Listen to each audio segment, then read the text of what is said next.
تو یہ جو حدیث ہے حدیث قدسی ہے، عن ابن عباس رضی اللہ عنہما عن رسول اللہ صلی اللہ علیہ وسلم فیما یروی عن ربہ عز وجل قال ان اللہ کتب الحسنات والسیئات ثم بین ذلک.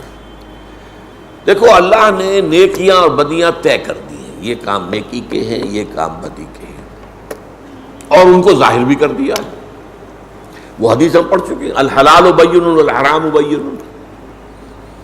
حلال بھی بالکل واضح ہے، حرام بھی بالکل واضح ہے. تو اللہ نے واضح کر دیا نیکی کیا ہے، بدی کیا ہے.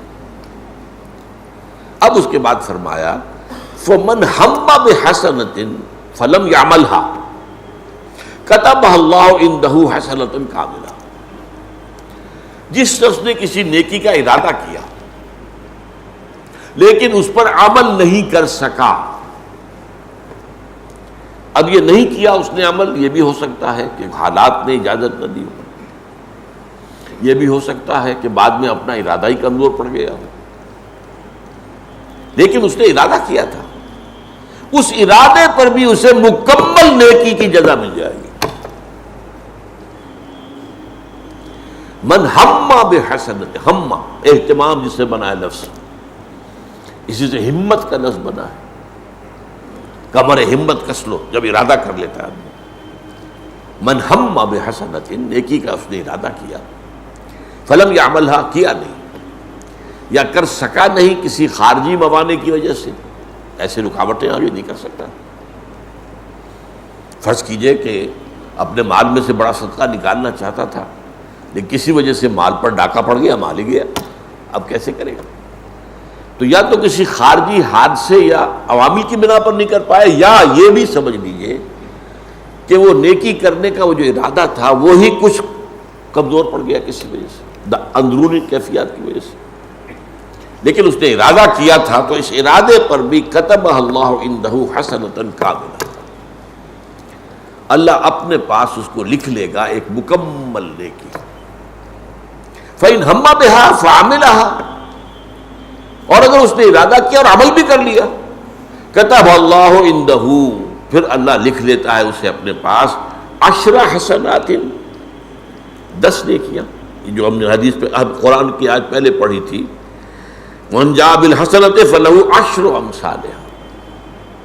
تو یا تو 10 گنا الی 700 ضعف، یا 700 گنا الی اضعاف کثیرہ، یا اور بھی گنا در گنا در گنا.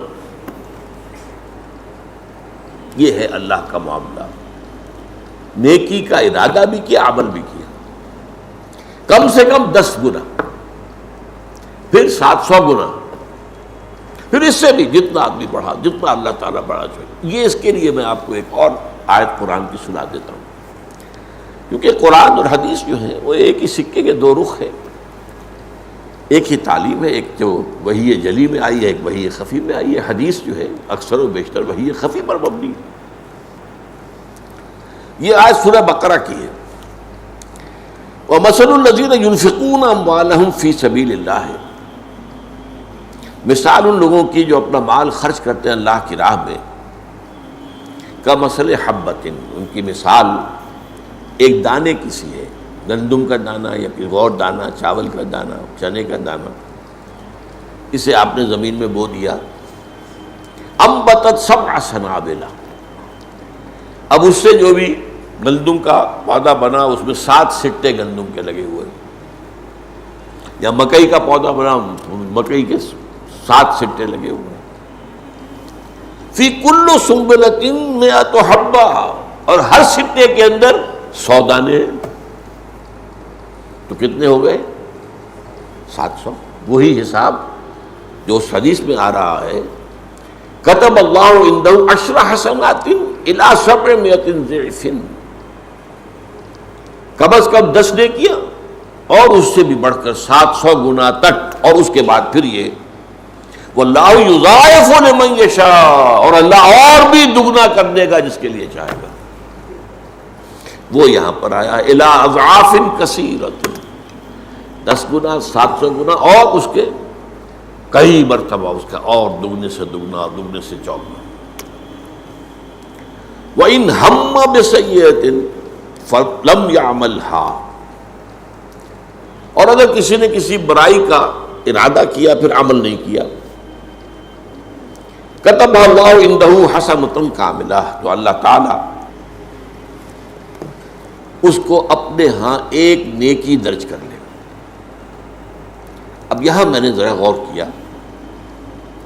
اس نے ارادہ کیا تھا بدی کا، اگر کسی خارجی معنی کے تحت نہیں کر پایا، چوری کے ارادے سے نکلا تھا، ابھی پہنچا ہی نہیں تھا کہ پولیس والوں نے دھر لیا، اب وہ تو چوری تو نہیں کر پایا۔ اگر تو ایسا ہے تو پھر منطق یہ چاہتی ہے کہ اس کے ارادے کا کوئی اسے بدلہ نہیں ملنا چاہیے، وہ تو کرنے جا رہا تھا، وہ تو خارجی معنی ہو گیا، خارجی ایک سبب ہو گیا جو نہیں کر پایا۔ اور ایک یہ ہو سکتا ہے جو میں نے پہلے کہا کہ اس کے بدی کا ارادہ ہی کچھ اپنی باطنی ہی کیفیت کے اندر کوئی ضمیر کی خلش، کوئی وہ جاگ گئی اور وہ باز آ گئی، تو اب تو لازماً اس کا حق ہے کہ اس کو نیکی کا درجہ جو ہے لکھ